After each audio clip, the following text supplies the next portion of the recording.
99.9%, उसमें हर जाति धर्म के लोग हैं।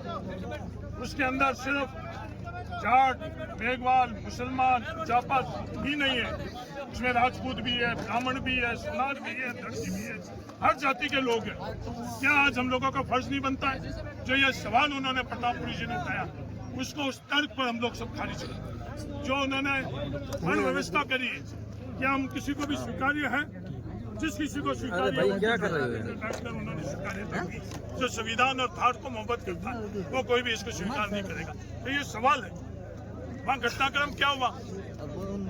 आज परमिशन किसने दी? परमिशन जिला प्रशासन ने दी। तो ये जिम्मेवारी किसकी थी? ये जिम्मेवारी जिला प्रशासन की थी कि वह शांति व्यवस्था कानून के तहत कार्य हुए।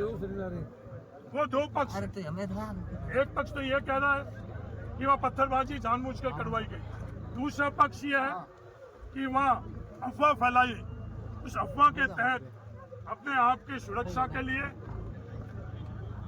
अपने आप के उस अफवाह से जब विचलित हुए, जब उन लोगों का ये कृत्य था, जब सामने से जो खुद रिकॉर्ड के अंदर आ रहे हैं कि वहाँ बुलेट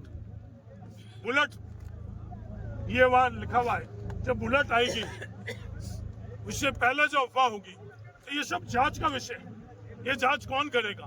ये जांच दो लोग करेंगे, एक तो प्रशासन है, न्यायालय करेगा, दूसरी धार की जनता करेगी। मुझे विश्वास है धार की जनता बिल्कुल सही निर्णय करेगी। एक निर्वाचित जनप्रतिनिधि, एक विधायक, एक समुदाय विशेष के खिलाफ खुलकर बोलता है, उन्हें आतंकवादी तक कहता है। क्या ये मामला विधानसभा में उठाएंगे? ये देश के अंदर किसी को अधिकार नहीं है। आज हमने जो गद्दी उनको सौंपी है, ताराता मठ हमारे लिए बहुत पूजनीय है। मोहनपुरी जी को आज भी हम उसी श्रद्धा से पूछते हैं। विधायक के तौर पर उस गद्दी के उत्तराधिकारी के तौर के ऊपर इस तरह की भाषा, इस तरह का कृत्य शायद ही कोई थार के अंदर मंजूर करेगा।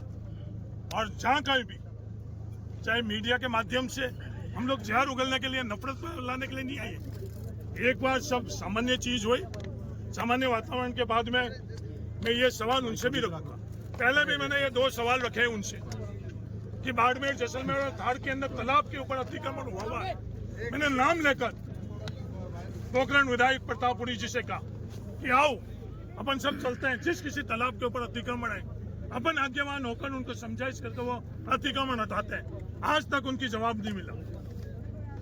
ओरण के संदर्भ के अंदर उनसे निवेदन किया, जो ओरण जब रूपाराम जी यहाँ एमएलए थे और साले मोहम्मद जी यहाँ एमएलए थे, कितने हजार बीघा?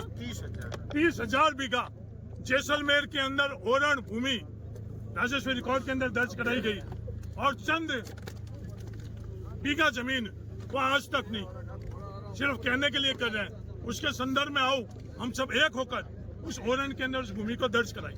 तीसरी बात मैंने ये कही कि जो हाई टेंशन वायर के माध्यम से जो धार के अंदर आम किसान के साथ अन्याय अत्याचार हो रहा है, आओ अपन सब लोग मिलकर और उन सब की सुरक्षा रक्षा करें, कानूनन तौर पर लड़ाई लड़े। एक विधायक के तौर पर प्रतापपुरी जी की जिम्मेवारी नहीं बनती थी वो तीनों बात के लिए, किसी बात के लिए प्रतापपुरी जी अगर मेरे को विधायक के तौर पर जो जनहित के लिए, संवैधानिक तौर के ऊपर धार के लिए कोई बात होगी, सबसे पहला एक विधायक के तौर पर हरीश चौधरी, एक सांसद के तौर पर मेधाराम जी बेनीवाल, कदम से कदम हम लोग मिलाएंगे।